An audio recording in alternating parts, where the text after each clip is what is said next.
Hi, everyone. Welcome to another episode of the Cycle Podcast. I'm really grateful to have LJ with me here today. She is a ball of energy and is going to talk to us about her endo story, but then also all the really cool stuff she's doing to help the endometriosis community. LJ, thank you for being here with us today.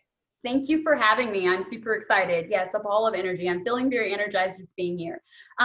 Yes, I'm glad to be on it, and I appreciate the opportunity. Absolutely. Well, we're excited to have you. Why don't you just tell us a little bit about yourself? Doesn't have to be endo related. Just give us a little background. What's LJ all about? What is LJ all about? So LJ's Powerhouse, that is me. I am a powerhouse of energy. I come from a long history of group fitness, group exercise. Definitely endometriosis is a very strong part of my world, but I love to mentor and motivate women. And so for me has been group fitness. I'm a cycle instructor. I travel around. I train different trainers.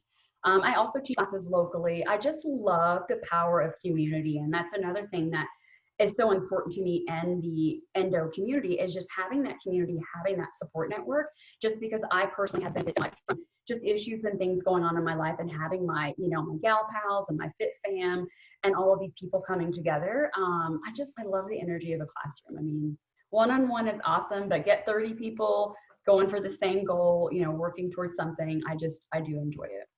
That's awesome. And I completely agree with you. And I've felt that energy of a classroom absolutely many, many times. Well, I want to get into that more. And I really want to understand like group fitness, endo. Sometimes people struggle to work out with endo. So I really want to get into that in the podcast. But first, I want to just chat with you about your endo story. Maybe if you want to start from the beginning or what you remember, like when you started your period, did you have painful periods and kind of like what happened from there? So my beginning, like most people, diagnosed at one age, had problems way, way, way long before. I remember as a child, I think I started my period probably around 13, 14, super painful periods. And I just remember always wondering like what was wrong with me. It's like, when you're talking to your other girlfriends and, they're not complaining about missing school for a couple of days or, they're out playing soccer or they're on the playground and having fun and you're like over here in a ball of pain. I just remember it was really interesting. It always, for me, my endo always felt like a really severe UTI. So I just remember as a child, I remember one specific incident. It's interesting. I was talking to a friend and remembered a particular incident when I was younger and I was cramping really bad, and it's back in the days where you went to the office, you called your mom, they come pick you up. And my mom was kind of like tough love. She was just like, suck it up, you'll be fine, blah, blah, blah. And I mean, I was just in tears. And so, it's like you go back to the classroom, but I remember being so desperate. I went back to the office, called a neighbor. Like I was like, no matter what. Bless my heart, I went home. My little mother returned me back to school, but I was in so much pain. And it's so funny to think back, because as now I'm a parent now, and I remember like when my daughter had cramping and all these issues, and it was one of those days I would just give her the tough love and be like, you'll be fine. But it was like, oh, hold it. I remember what it was like calling not once, but twice, calling a neighbor. And the neighbor's like, oh yeah, I'll take you home. But just horrible cramping, horrible bleeding, just to where the pain was all consuming. I couldn't focus on my math assignment. There were times I couldn't sleep, like the anxiety of knowing that I was on my period. And it was like, oh great, it's Tuesday, I'm on my period. Guess I won't get any sleep till Saturday. Oh, I've got a spelling test. I'm in so much pain. I probably don't remember words. Like it got to where it was consuming my education. I mean, luckily for me, academics were very easy. So, I have a high pain tolerance. So you just kind of push past it. But what really kicked in is actually early. So I graduated high school when I was 15, went straight to college. So I didn't turn 16 until I was actually in college. And that's where, academics were still easy, but let me tell you, like they stepped the game up as far as academics. I mean, high school and college, it's a different, story. The paper that took an hour to write maybe took 3 hours and 2 hours of research. So then in college, it's like pulling the late nights. You're eating the candy, you're drinking the Coke, you're drinking the coffee. So I think that probably pushed me over the edge. I mean, the problem was always there, but it was my own lifestyle. Staying up late. Like I remember, I'm the oldest of 4 siblings. I remember them coming over and we'd buy a bunch of candy and eat the gummy worms and all this kind of stuff. And we'd study and do our homework. And that was just our routine. But looking back at it, I'm just like, okay, I was literally pumping my body full of corn syrup, which I'm very allergic to corn. So I feel like, the endo really kicked up in college. It was my nutrition. It was the college lifestyle, the whole we can eat what we want to eat, whatever. Yes, I started putting on weight. but the whole connection of the negative eating lifestyle and the weight never really connected to the endo. It was just like, oh, I'm getting fluffy, I'm getting chubby. Oh, like not making that connection. And so as I started to get more ill, that's where I was kind of like, okay, there's something going on here. Like I need to change something. So for me, fitness was the first thing that I really, started to be like, okay, I need to start working out. I started walking, I started dropping weight. And it's interesting with all that I know now, it's, I almost sometimes would say like, oh, when I started exercising, my endo got better. And it's like, okay, yes. The other part is okay, I was losing body fat, all the spare tire, like, yeah, we love the boobs and all the extra butt, but it's like when it's just all that body fat, estrogen. So it wasn't really like, me walking 3 miles a day cured my endo, made my endo better. It was, I was losing the body fat. It's toxic. I'm sweating. So some of those lifestyle changes, I hit the nutrition, or I hit the fitness first, and the nutrition really followed. So as I got into the fitness industry, it's very interesting.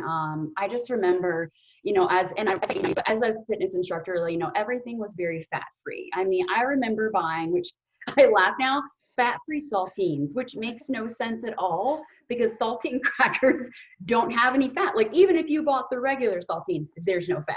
But we were buying fat-free this, fat-free dressing, fat-free. I mean, we were fat-free. Everything tasted like cardboard, but we didn't care because we were hot mamas, and that's all we knew. We're following the nutrition that we thought. And it's so interesting because for years, like what worked for everyone else, the whole 6 meals a day, rev your metabolism, it worked. But there's something that shifted in my life. I remember I was going through a horrible time in my marriage. I was about to get divorced, all of that. So it's like all of that stress combined with nutrition that worked for everyone else that suddenly was not working for me. It pushed my body over. I mean, I remember teaching a boot camp class and I went down just to cue something. And it's like, all of a sudden I was like hemorrhaging. I couldn't get up. So you and they thought you were checking to make sure they're squatting really low. And I'm like praying to God that I can walk. I mean, I was like, I couldn't breathe. I mean, I was crippled with pain, spent a significant time in the hospital. And that's when I was like diagnosed with endometriosis. And how old were you? For me, do you remember how old you were when that happened? Was this after college? Yes, this is after college. So this was in my 30s. So sorry, I skipped a little. So yes, between college and my 30s, I had 2 children. I got pregnant, never miscarriages, never had any fertility issues, which is also very unique to my story as well, because other people, have fertility issues. And that was never an issue for me. Like my first, child wasn't really planned, but I was like, okay, great, no complications. Second one, more planned. I think the stress kind of threw the little timeline. I was like, this is how I want everything. But it turned out he was fine. He was healthy. Still having the painful periods. I remember my doctor put me on, birth control. And it was helping with the symptoms. But for me, it was like, I became a crazy woman. Like that little dose of hormones was not LG and hormones. I'm like, no. They felt crazy. I totally understand that. So when you started doing all this like healthy, like nutrition and fitness and all that, are you having pain every day? Are you having any other symptoms, or is it all just centered around your period? Did you have any GI symptoms? Is there anything else kind of funky? GI symptoms. Yeah. So GI symptoms is interesting. I was just going to do an Instagram post about that because it's like you kind of forget about some of those and then you start thinking GI issues. I would say till about 6 or 7 years ago. Yes. I mean, to the point of where me and my GI, I've got his cell phone number. Like that's how close we were and it wasn't like, in an inappropriate way, but I was having so many issues. It's like they'd prescribe me something and I'd have a reaction, or they'd prescribe me something and I'd be that 1 in a million where it didn't work, to where he was just really interested in, like, he wanted to see my food logs. He wanted to see everything. I remember the endo got so bad. Like I said, it always felt like I had a bladder infection. I remember always taking cranberry or D-mannose and taking all these supplements because supposedly I just had a sensitive kidney, sensitive bladder. But what it was is the endo, when it get inflamed, it would be pressing on my bladder. So I remember my doctor just would give me antibiotics because she's like, we're doing the test and it doesn't say you have a UTI, but she's like, you have all the symptoms. So she's like, and so that was another thing that made it worse, because then I was just taking antibiotics for literally no reason. Never had a UTI. I don't think I've ever had one, but I was having all the symptoms, the burning, the pain, all of those GI issues. As far as my digestive tract, I mean, like I said, taking antibiotics when you don't need them. I mean, it made you feel better when you went to the doctor and she gave you a pill. So you're like, thank goodness, I'll take the pill, I'll be better. But after a couple of years of that, what did that do for me? I had SIBO, I had H. pylori. Like it got to where the SIBO was a little bit easier to diagnose. Like they're like, okay, you have SIBO, this is what's going on, take this. But what happened is like I would jump from SIBO to H. pylori, back to SIBO. It was like my digestive tract was so off, my microbiome, everything was just wiped out. Yeah. Then I had zero immune system. So then with being autoimmune, I was born with asthma and allergies. So it's kind of like when I was diagnosed with endo, I was like, for them, you know, I had done a lot of research and I was like, I think this is the problem. My doctor was like, yeah, that makes sense because you're autoimmune. You've got this, you got that. As you get older, get ready to pick up something extra every 5 years. And I'm thinking, this is not how I want to live my life. Like, no. Allergies, like, okay, cool. You know, like it just came with me, you know, entering into the world. But the whole, like, as I get older, your immune system doesn't work as well. Just get ready to pick up something. Cause she's like, oh, I'm surprised you didn't get arthritis because it comes from my family history. So she's like, oh, you must have lucked out on that one, but I'm sure eventually you'll come around your 40s. And I'm like, pause, like, okay, asthma, allergies, endo, and now you're like, every couple of years, something else is going to jump on. I'm like, this is not how I want to live. And I'm super active. Yeah. I mean, I'm a single parent raising 2 young children. You know, I'm like, this isn't working for me. So I think for me, there was a huge shift because when I was diagnosed, it was like I had been in so much pain. I didn't have quality of life. Just recently, I remembered there was a job or position I'd taken at a gym, and I was always in pain. I was having to call in. And it's like when I think back and I look back, I can never work there again. And it wasn't because I was a bad employee, but it's like, what job can you take on May 1st, call in on May 8th, May 15th? Oh, and now I'm out for, it's like, eventually it's like, you seem like you're not serious about the position. Yeah. And it's like, how do you explain to someone, like, I'd love to be there, but I physically can't get off the couch. I'd love to be there, but I haven't slept in 3 days. You know, I can't even remember what I need to do at home. Nevertheless, choreography to teach an hour class. Yeah. It got to where, you know, I was having to turn down work. Like I said, my memory, like everything was just, it was just plummeting down. And I tried modern medicine for about 2.5, 3 years. I did Lupron. That was probably the most traumatic for me, the Lupron. I just will never, the best way I can explain it is it took me from 33 to 65 in about 2 weeks. I packed on a ton of weight. My asthma, I mean, I would walk upstairs and be winded. Like you thought I'd ran a marathon, but it was just like I put on, 30 something pounds in 2 weeks. I didn't change my nutrition. I was still teaching classes. I was still doing everything. I mean, the weight jumped on, the hot flashes came. I mean, cause that was like at the very end, but I tried everything, the birth control. I tried, the IUD with the hormones, and it was interesting. Everything we tried literally just made my hormones worse. So then back off, wait a couple weeks. Okay, let's try this pain med. Let's try this. And so in the end, after Lupron, and I never forget my doctor, he's like, this is going to be it. It's going to shut your hormones off. It's like, you're not going to have any hormones. And for a woman that's been, diagnosed with this and dealing with all these issues for years, you're like, oh my God, you're turning the hormones off. This has got to be it. This is going to be the one.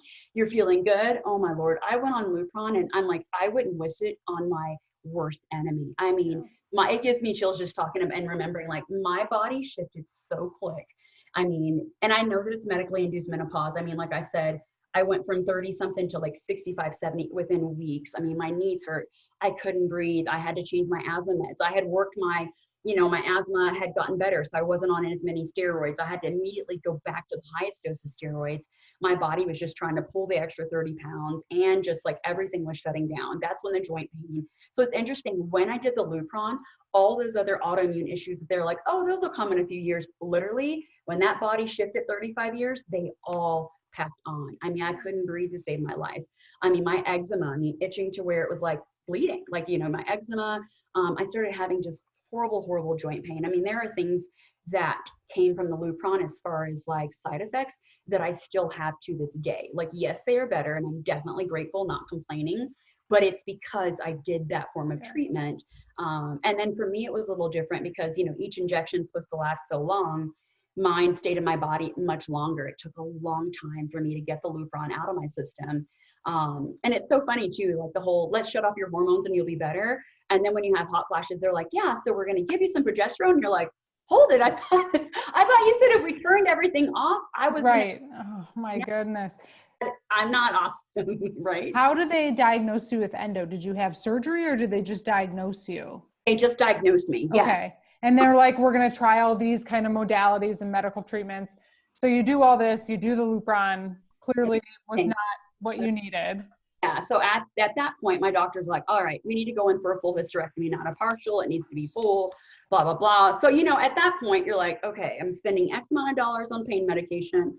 I can't remember, my kid's name some days because my memory is literally just like shot. Like I was just miserable. So at that point, you don't want surgery. But once again, when you have no other options, when you don't know that you can change your food, when you don't know that you can change some of your household products, when you don't know that your favorite makeup, has something that's estrogenic, that's literally fueling your body, the coffee and all these things, you're just like, whatever, put me under the knife, I'll go. And that's where I was at. Yeah. But in the meantime, it was like, kind of like now, it's like, oh, we're going to do it, but oh, you have a long time. And I'm like, oh, I want something like right now. So while waiting on my surgery, once again, I remember it was a Valentine's night, everyone's out and posting their photos and out on dates, and you're like at home in pain. But for me, it's like I was just combing Dr. Google, I call it the internet. Like I didn't know what else to do. Yeah. I didn't know, my doctor said I was going to have hysterectomy, okay, I'll have physical therapy. But I was like, well, what am I going to do for the next 4.5, 5 months? Yeah. It got to where I couldn't work. Like I was at home. Right. Once again, being a single parent, that's not really great when you need to be bringing in income and you're on the couch, hanging out, just like, right. Hoping for a day of pain-free, so that you can get yourself together, collect your thoughts, etc. So it was just researching one night. I was just on my period, bleeding and having cramping and just horrible pain. And for me, like I said, it was almost like something was always just like stabbing my bladder. Like there was just always like this weird, really my uterus, just more like my bladder was always having an issue. And so I remember coming across it and a woman said, like I said, on Dr. Google, she was just like, I have PCOS, I changed my diet, I'm better now, blah, blah, blah. And so, like I said, what I know now and what I knew then, two different things. So I just searched, is endo and PCOS the same? No, but I found a ton of similarities. And I'm like, you know what, at this point, my doctor's giving me nothing. He said there's nothing he can do between February and July. So I'm like, okay, worst case scenario, this lady's like totally making it up. It doesn't work. I don't have anything to lose. Right. Because I'm lethargic. There's the days that I'm not in pain are the days that I'm just really over medicated with narcotics, so I'm like, I don't want to be like that every day. So I literally like the next day, I just made my little shopping list and I'm like, I just went and bought all of it, and definitely some trial and error. I was eating things that didn't work for me and etc. But at the end of the day, like that was the turnaround, because when I went back in and we did the ultrasound, we started looking at the levels, like even my doctor questioned it, had me come back the next day, show up for surgery, but it was like, I'm bringing in a couple of other doctors because he's like, something's not right. We just want to make sure, like he was like, maybe someone swapped, there's a mix up in the lab, because he's like, these can't be your numbers, but like everything had improved. Like my pain was better. I was finally sleeping, and I've never slept really well, but I was like at least getting like naps. Like everything, like my estrogen was ridiculously high, which was interesting because even when they were giving me the progesterone for the hot flashes, like there was something, that's when I think my thyroid started kicking in, the hypothyroid. So it was just like, no matter what they gave me, nothing was working. But like suddenly my levels, were starting to balance out. They weren't just like skyrocketing. So my estrogen was coming down. I wasn't having as many symptoms. It got to where it was another thing. Like I was still doing my asthma inhalers, but it was like when it got better, like they were almost too strong. And so it was causing heart palpitations. So by then I had already, because I had 2 allergists at the moment, because I had a ton of food sensitivities, but I also had seasonal. And so it gotten so bad where they had broken it up to 2 different specialists. So it's like, I felt like I had a team of doctors. So I had my allergies, my food allergies, everyone was kind of by then I had the rheumatoid doctor, like I had it all because I was having with everything. But everything started to improve. So then I came back and I looked at my numbers, and I just remember the other doctor, like, I don't even know why you guys scheduled this. He's just like, I don't know. But we're like, no, we're like, look at the ultrasound, like look at the other data. And he's just like, whatever you're doing is working. He's like, if you want to have a surgery. And I remember my doctor was in tears, and he's just like, oh my gosh, I wish we would have found this, or if I would have known about it, because I felt like my doctor, some are kind of like, whatever, take these pills. But I really felt like he was vested. He just didn't have the answer for me. Like maybe the birth control worked for the lady he sent at 10 a.m. Then he tried to give it to me at 10:30 and, the 11 o'clock appointment. But it's like, for me, any type of, like I call them exogenous hormones, like anything extra really pushed me in the negative. Like it never made me better. It always just ramped every symptom in the small print I'd get every one of them in 2 or 3 days, where it's like I had to get off of it, or they were trying to give me prednisone to counteract, and it's just like, okay, well, this is definitely not working. Right. And how many drugs are you supposed to take? I mean, that's just crazy. So when you started Googling, I mean, your doctor didn't tell you really what endo was. He just said you have endo. And then when you started Googling, did you start to put together like, oh my gosh, these GI symptoms and these painful periods and like all of it coming together?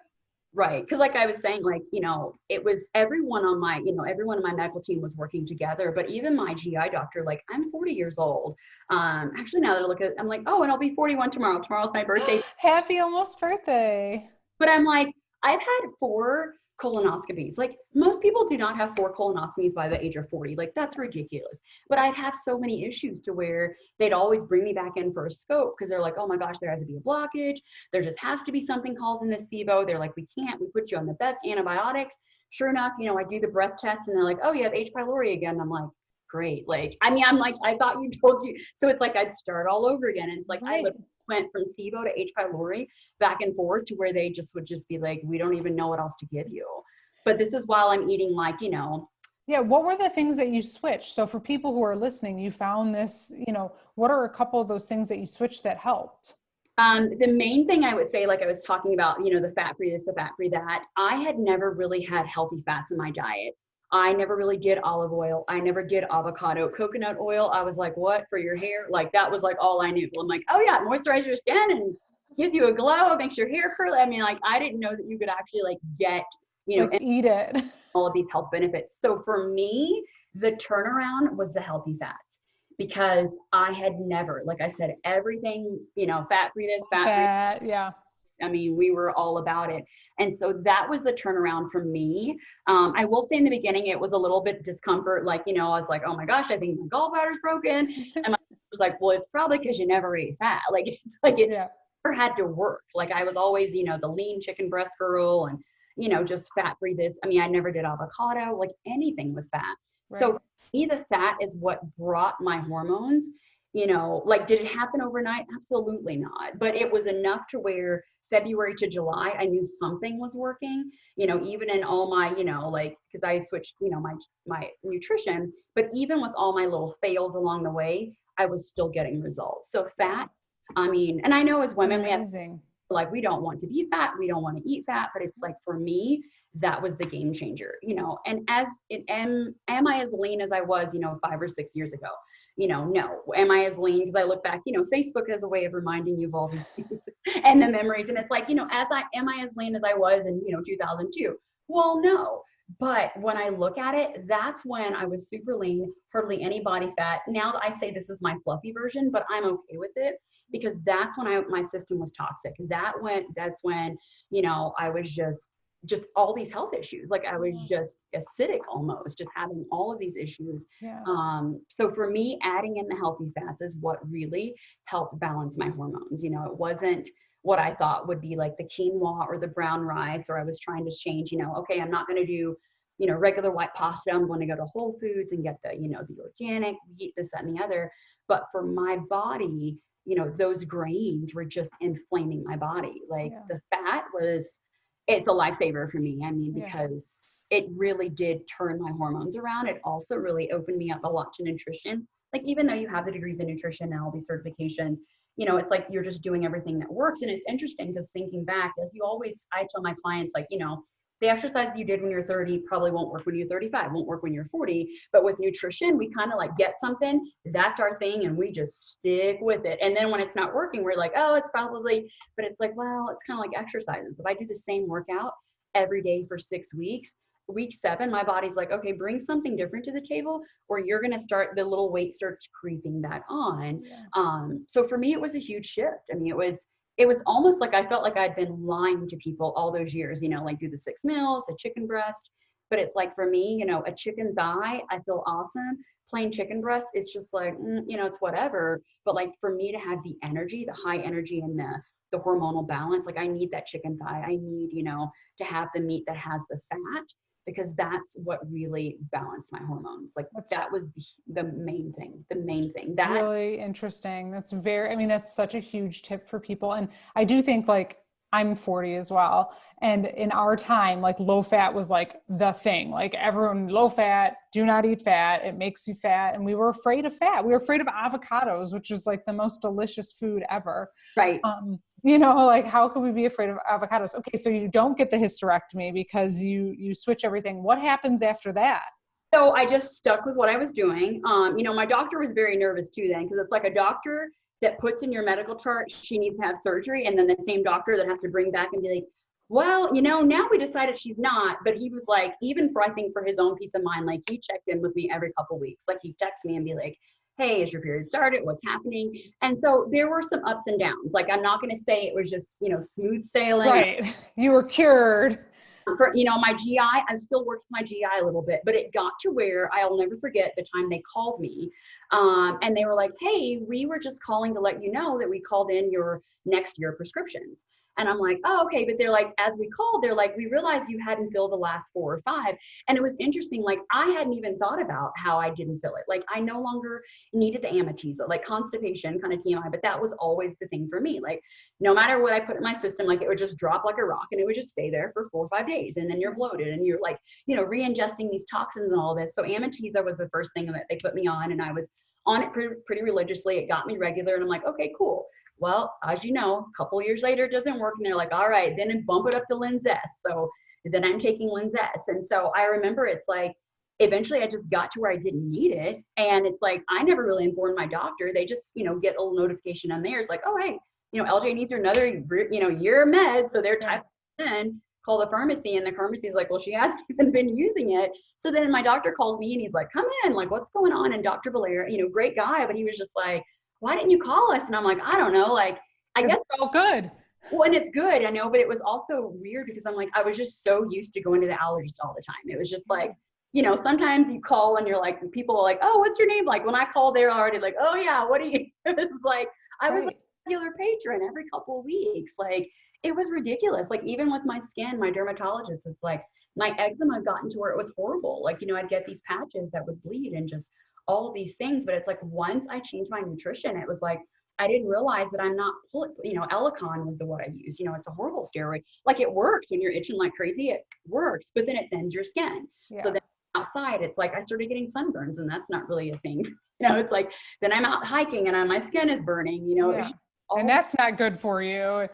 And it was just weird. Like all of a sudden, like, I don't want to say my doctors realized that I was getting better before I did, but it was just for me. I'm like, oh, I don't need to take this anymore. And it's just then they're like, hey, well, why aren't you picking up your prescriptions? And I'm like, I don't need it anymore. I mean, yeah, I just thinking back, I'm like, my dermatologist, spent a lot of time there because my eczema would flare up, my asthma would flare up, my food sensitivities. I remember when I was having all the endo issues, we had to check my food sensitivities every 6 weeks, or every 6 weeks, every 6 months, because one quarter I'd be allergic to this. 6 months later, they do it and my everything would change. And so that's what was hard, is like, I'd be eating what they said was good in January. I get to June or July, I eat it and I'm like, my throat's swollen up and I can't figure out why. So that's when they started having me come in every 6 months, because my hormones, and people don't realize, it changed like my body and my foods. I mean, like drastically. Like there was a time I was allergic to iceberg lettuce, and I'm like, that doesn't even have any nutritional value. I mean, it's just water. Joke about it. I'm like, it's crunchy water. How can you be allergic to? I mean, but it was like, oh, if you even wiped, it would welt my arm. Like it was just crazy. And like now that my gut is healed, it's like, iceberg lettuce holds still no nutritional value. But if I were to touch it in the store, if I'm prepping food for my child or whatever, I'm not going to break out and need to have my EpiPen because of iceberg lettuce. Like it was extreme. I mean, it just got to where things got better. Like I had more energy. And then also for me, I'm kind of I don't want to say like an information whore, but that's kind of what it is. Like I just love information. Yeah. So it's like, if someone tells me this much and it works, and I'm like, let's push the limit. Like what else can I do? Because at first it was really about, I got to get this endo under control. I don't want to look like I'm 6 months pregnant when I have a 7-year-old, It's just vanity goals. Like I don't want to be bloated all the time and stuff. But then it was like, you know what? It'd be cool to not have to take the highest dose of Advair. Maybe it'd be even better to not be on this freaking Advair, or not have sinus infections. That was another thing. My allergies were always an issue. Born in Oklahoma, Oklahoma, Texas area, but coming to Colorado, like it turned into like a permanent sinus infection for 4 years straight. Like I cheated between Augmentin, Levaquin, and a Z-Pak. And just, you know, once again, it to that point, when you're just that ill, they write you a year's worth of prescriptions. It's not like a pain med. They know you're not use it. You're literally seeing them every, you know, few weeks. They know that you have an issue. But for me, it's like no more sinus infections, no more sinus pressure, you know, always, you know, the bleeding and just the drainage or the trickling and all those things. Like, it was just amazing. And I know when people ask me like, oh, what do you think? And it's like, I wish I would have known this when I was in college. Like, I didn't know sitting up, you know, I knew sitting, you know, pumping nerds and gummy bears all night, just crammed, you know, I knew that wasn't good, but it's like, I didn't know that it was literally like killing me almost. Like, you know, in the fitness industry, we're all drinking soy protein shakes. We didn't know it was bad. It's like, looking back, I was like, I was literally feeding it with every freaking shake. I was just not a soy protein shake, but I felt great. Everything was good, but it's like suddenly your body, I think it's like a threshold. Like, it hits a point where it's like, okay, we're not taking any more soy protein shakes in. Once again, these are things I had to find on my own. I wish I would have went to the doctor, and my doctor would have been like, hey, soy is this, that, and the other. You know, these are the things, you know, corn syrup, blah, blah, blah. Because it's like they tell you you're allergic to corn, and you're just like, oh, I can't have corn on cob at a barbecue. Well, no, actually, you can't have it's in everything sauce as well. Corn syrup. It's like they don't break it down. So you're just like, oh, I don't want to have corn, but I'll take a slice of cornbread. It's like, no, it's all the same thing, but it was just I don't want to say miseducation. I mean, doctors only learn so much. I know some of this, you know, they are practicing medicine. And so I kind of feel like, well, if they can practice, so can I practice with my nutrition. You know, scenario, you know, I gained some weight or, you know, this, that, and the other. But I was like, at that point, I was like, I'd gain 30 pounds if I could breathe walking up the stairs. If I didn't have to take off work, you know, or if I'm not literally turning down employment because I cannot physically function, you know. As a fitness instructor, you're cueing, you know, nobody loves an instructor that's like two knees, two kicks, like they don't know what they're like. You need to be able to communicate that. But I mean, it got to where my quality of life, like I was sitting on the couch, you know, watching TV with my kids, which they liked because they thought you were just hanging out. Ask me what we just watched, I couldn't have told you. Like, I was so medicated or just in so much pain. Especially with getting divorced and being a single parent, like that wasn't going to work for our family. I wasn't going to be able to take care of my children, you know, help them with their homework, take them to sports. I remember getting pulled over one time because they thought, it's so funny now that I think about it, they thought I was drinking and driving. They're like, oh, we thought you were just a daytime drinker. But it's like I hadn't slept in days, and I took my child to school, took my little hormones or whatever, you know, and it was a new dose, which made me very lethargic. And I guess I was swerving. I guess I was falling asleep. But it's like, I didn't know. I just dropped my kid at school. I'm going home, you know, like you're in your pajamas. Definitely not the time you want to get pulled over, right? And they're like, but he's like, the officer, you know, told me in the end, he's like, we thought you were a daytime drinker, but he's like, the more we spoke to you, he's like, we could just tell you were either really sick or tired. And then that's when they were like, did you accidentally take a sleeping pill? And I'm like, no, but it's trying to explain to someone like, I'm sick, but it's like a weird, like, so it was really nice. Like, they escorted me home, and they're like, next time, you know, maybe, but it's like, who wants to get, you know, like a DUI, driving under the influence when you're like legit falling asleep? But it was because you're so sick. So you figure out this diet, what happens next? Like, you figure out this diet, you're feeling better, you don't get the surgery. Where are you now? Or was there anything in between there? Did the endo flare back up?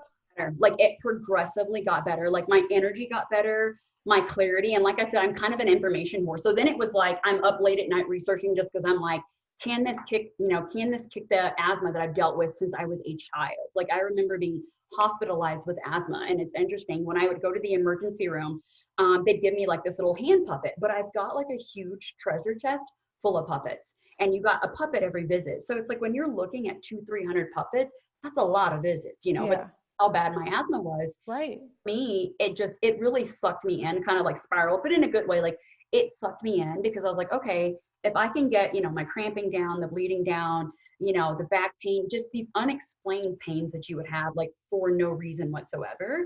And I think for me too, it was not just pain around my period. It was like, you know, your period's 8 days ago and now you're spotting again and having pain. And you're like, that this can't even be. I mean, it got to where the pain was all consuming.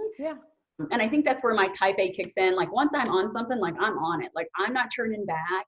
You know, it's like, even with the pandemic and everything going on, and people like, oh, I'm stress eating and all of that. And I'm in this group where we're talking about, you know, healthy nutrition, and everyone's like, I'm gonna, you know, just not do it until it's over. And I'm like, for me, I'm like, it was interesting. Like it brought tears to a lady's eyes, and she messaged me. She's like, oh my God. She's like, you were so passionate about it. And I did a video because I'm like, for me, I'm like, this is the last thing I'm giving up is my nutrition. I don't care if they don't have fresh vegetables, then I will be frozen. You know, I would prefer having organic, but maybe I have to, but unlike for me, this is what keeps my body strong. I don't want to be in urgent care. I don't want to be in the hospital right now. So the last thing I'm going to do is toss this nutrition that has literally saved me from my hysterectomy, like turned my life around, not once, but probably 2-3 times. That's the last thing I'm forgoing. You know, I'll forego, you know, luxuries of, you know, other luxuries, but I'm like, my nutrition, that's not something I'm willing. Like it has, like when I say it's been a godsend, like it's been huge. And just as I work with my clients and seeing the shift with them as well, because I know women like with endometriosis, I've noticed like it's really just about the pain. Because if it wasn't painful, no one would really care. They'd be like, oh, it's invisible. So they're like, oh, I don't know, you have it, you don't have it, whatever. But it's the pain that really just is all consuming. And so when I'm working with them, it's interesting. Like if we really focus on that, like the weight loss and all these other things like that you think are so important, you want to get in your skinny jeans, you're thinking about a bathing suit, but it's like, if you balance your hormones and start healing your body, like heal your body, the bathing suit will come, you know, heal your body, the weight, you know, like the puffy. I've got, you know, a client, she's like, it's just my face gets really inflamed and puffy when I eat certain things. That's your body telling you it's fighting it off. So it's like, don't eat it every night if you're very puffy the next day. I guess, like I said, coming from a fitness background, I'm results driven. Like if it's working, I'm like, let's stick with it. You know, I don't want to, I mean, who wants to work out and not get any results? Not me. I mean, right. So basically you didn't have to have surgery and you've been doing nutrition and all that. So I have a question then around the fitness side of it too, because I also love fitness and I used to do spinning like crazy, like 5 or 6 days a week. Yeah.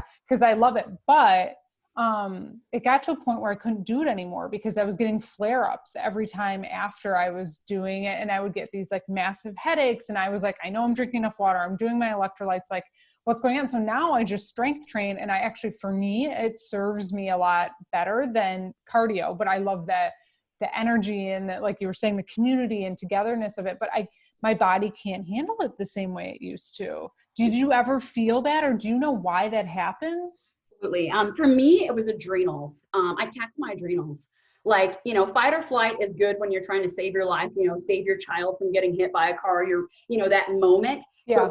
But in fight or flight 24/7, for me, my adrenals crashed. And it got to where like, you know, after this, I'm going to hop on my bike, do a good hour of cardio, like I'm good. But there were times where, like you said, the cardio, the C word, oh my God, it was just, I couldn't do it. My body was so taxed. And what people don't understand also is when your hormones out of alignment, I think with endo, we, you know, not that it's not important, we focus on the estrogen, but what it is when the estrogen is up, it's messing everything else up, you know, like your thyroid. Like for me, then I was having thyroid issues and I'm like, where's this coming from? I'm like, this isn't in my family, you know, but I think also people have issues and it's not diagnosed. But for me, when you're going to the doctor every 2-3 days, they're diagnosing you. You know, they got all your problems there. So you're trying to figure it out. They were your friends. Yeah.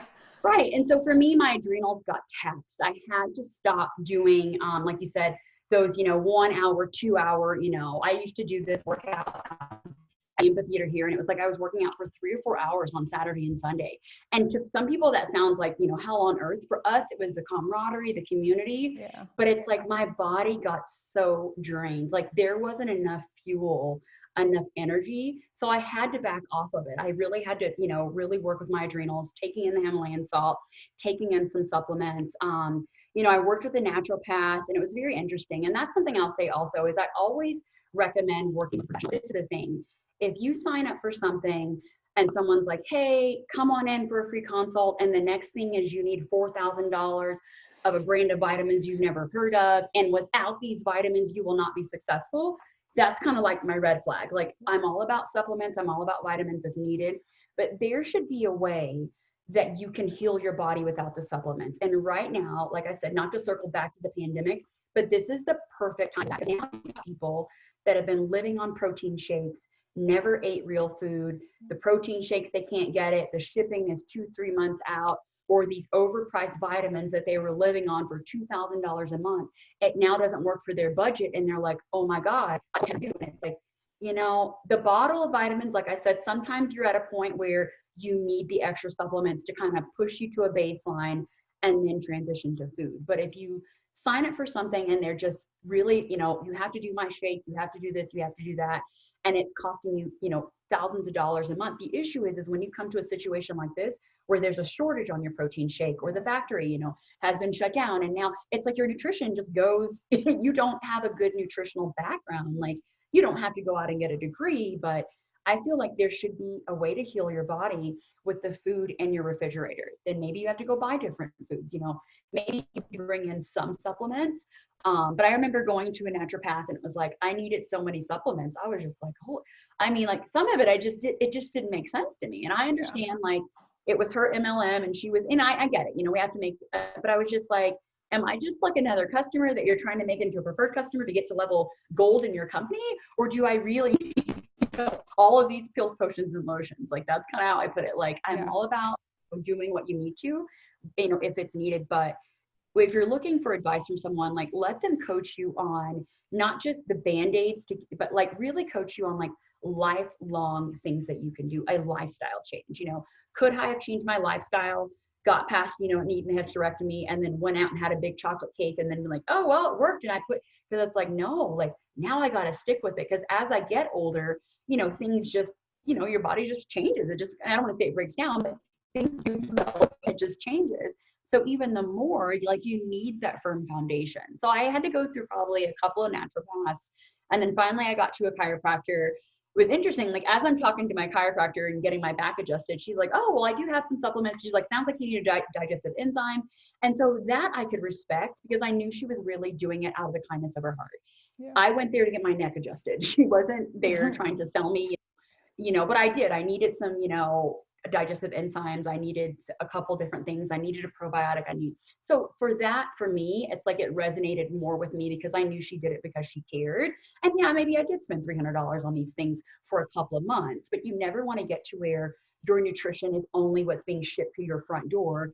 In a situation like this, when you can't get it, then what will you be doing?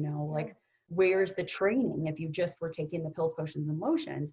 I mean, it can, in a situation like this, it can be very stressful, because now that protein shake that you drink every morning, now you don't have it, you don't have your little snacks, or whatever. And it's like, when you think about it, it's probably something you could have just thrown in your blender all along. So now you have to rely on those whole foods. Yeah. So I think they're helpful to get you, started in the process sometimes, and sometimes you need that extra support. I'm by no means saying, no, for sure, medications tonight, don't take your vitamins. That's not what I'm saying. But if you go to someone and you're trying to get help, and it seems like everything is something, this big program and there's a big price tag to it, I would say do some research, and just ask them, like, hey, I know you're recommending this supplement, for bad period pain. Is there something I could maybe grab at Whole Foods or Vitamin Cottage or at the, the grocery store or the natural store? Like, is there something I could incorporate? Because essentially you're going to need that whole foods, because it's a lifestyle change. You don't want to be on these supplements for the next, 25, 30 years. Yeah. And it's crazy expensive. So how are you feeling now? How are your periods now? How's your GI now? You feel great? My GI is good. So, I mean, the only thing is I snuck in some coffee and I've mixed the coffee. I mean, I wish this is tea, I promise. Like, I had some tea. So I snuck in some coffee just because I, was doing the healthy fat. So I was like, oh, I'm going to have coffee and throw some butter in it, blah, blah, blah. It's fun. But the coffee was bloating my stomach. So it's just kind of like, which is something I've been talking about on my social media. I think there's just little things we pick up along the way. It's like, I didn't throw all my nutrition to the side, but it's like, oh, coffee, I like coffee, put butter in it, tastes better. But then it started blowing my stomach, and then it's like, oh, coffee's estrogenic, cut it. Like, I'm high, I'm already sensitive, I don't need it. It's fun. Like, it's like, yeah, I may, a couple days before because I'm feeling a little more tired.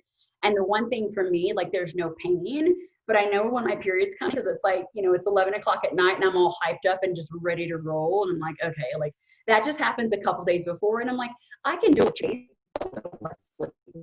A month of no sleep or a week of pain and having to call into work, like that, I'm not willing to put up with. Right.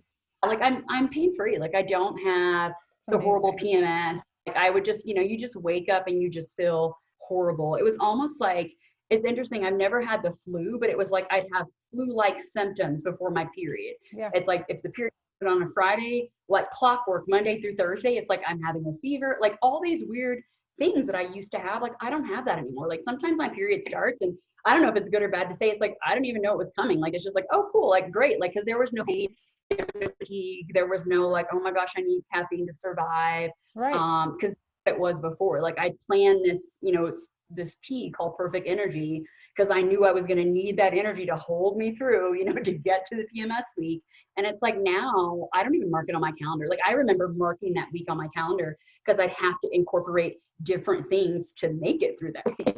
Right. So it's like, don't interview this week. Your hormones may be off. You may say the wrong thing, like you're going to be tired. You're probably going to oversleep. Like, it's like, don't teach the 5 a.m. class that week. Like I was literally, it's so funny now that I think about it, because I'm very much a planner. I'd have to plan my life around that week because that week, that wasn't the week to start a new job. That wasn't the week to volunteer for carpool or anything like that. Like I knew that I was going to barely make it that week. So just doing the bare minimum, not in laziness, but like I had to do that to survive. Now, once my period started, okay, I had to bring it back up.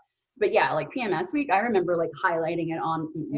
It's a no-go for me. Right. You adjusted your life around it. Okay. So there's a lot of people listening to this that just got diagnosed or they're in a ton of pain. They don't know what to do. Where can they find you? And do you have a couple tips and tricks you want to share with everybody right now, especially since most people are in quarantine? Are there any nutrition things that people can start right now? And then how can they find you and follow you? Just because it sounds like you probably give a lot of good tips and, there's definitely people listening right now that are suffering. I would say my first tip is community. And I know people want to hear like heating pad or this oil or whatever, but find a community because there's power in the group. I mean, it's kind of like the two of us talking right here. You may say some tip, like maybe you're like, use castor oil packs. I'm like, oh my God, totally forgot about that. Like, it's like, I knew it, but I forgot about it. But you just reminded me. So find a community. I do have a Facebook group that I just created.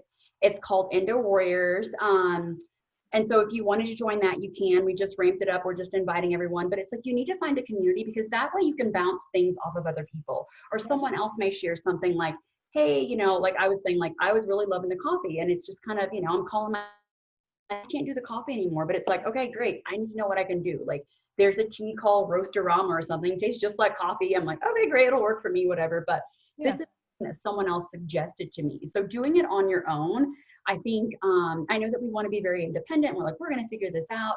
But I'm like, there's just so much going on. And there's so many people that are willing to share, even if it's just like, hey, I'm really, I love pasta, but it causes a horrible flare. Or like for me, I was like, you know what, I'm going to tweak back on the dairy. It's just like someone could give a suggestion as an alternative, zucchini noodles. And it's like, yeah, you could have thought of it, but it's like, why stress yourself out? Get a community, surround yourself with people. I know, especially too, just with everything going on, like people had surgeries planned.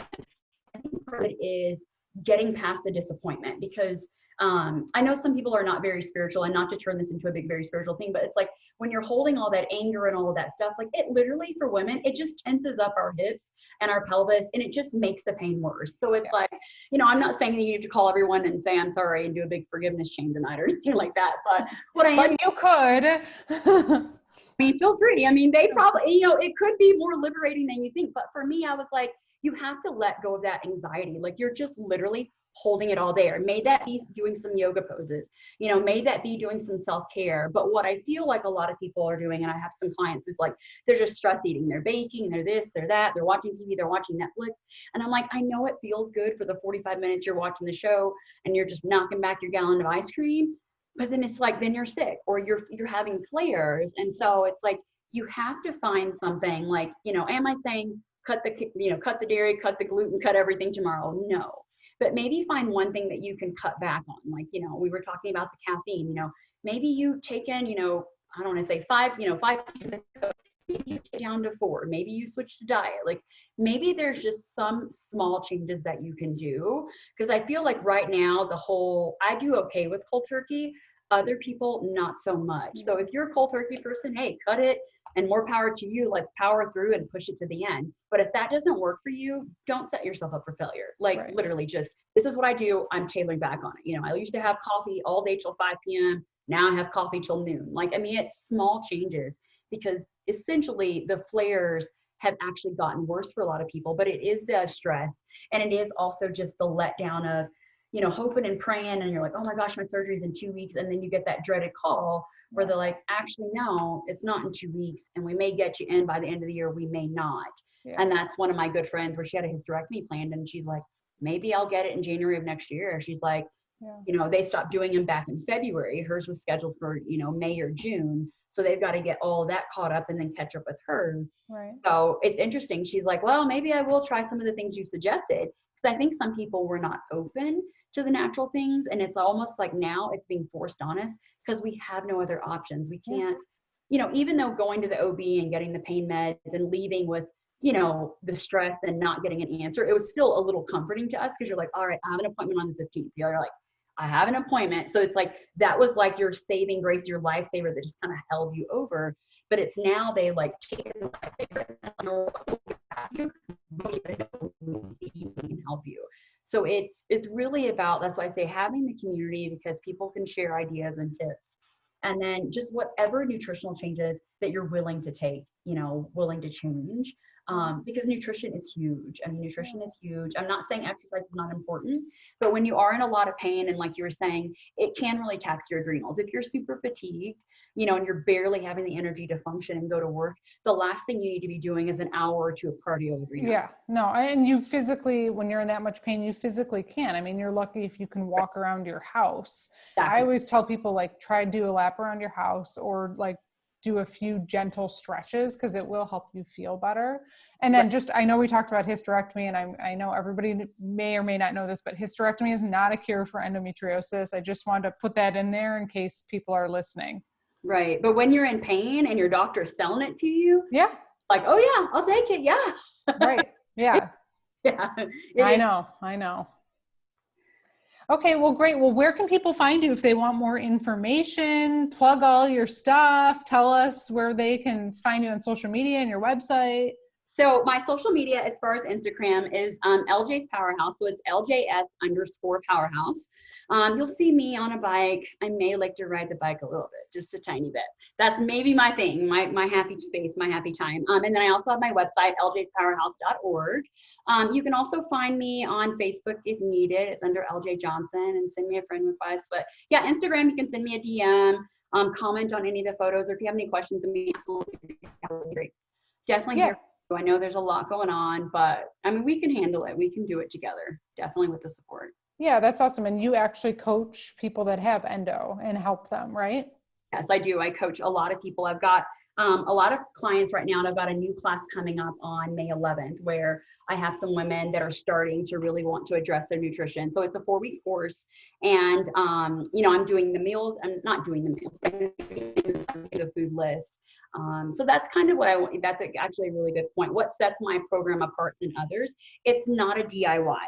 So I'm not just going to have you pay, and then I'm not going to send you an email every Monday and be like, all right, well, here's week 1, let me know how it goes. It's like, no, like, I want to work with you. Once again, I think it's coming from the fitness background. I'm very, like, goal oriented, and I want to see and make sure you're getting the results. So what I do is we do online live coaching. So it's on a Zoom call. So you're all logging in from the comfort of your home. We're able to work through the materials and things like that. And for me, I found that to be way more successful, especially with right now where we're so isolated. It's like nice to see another smiling human, right? And have some interaction and just that energy of the program. So yeah, we use online live coaching. I've got a session that starts on May 11th, and then I'll probably be starting another one at the beginning of June.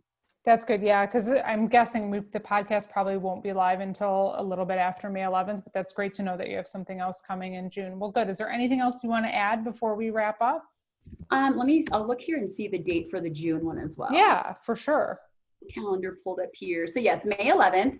And then for June, we'll be rolling it out on June 15th. Okay. Yeah, June 15th.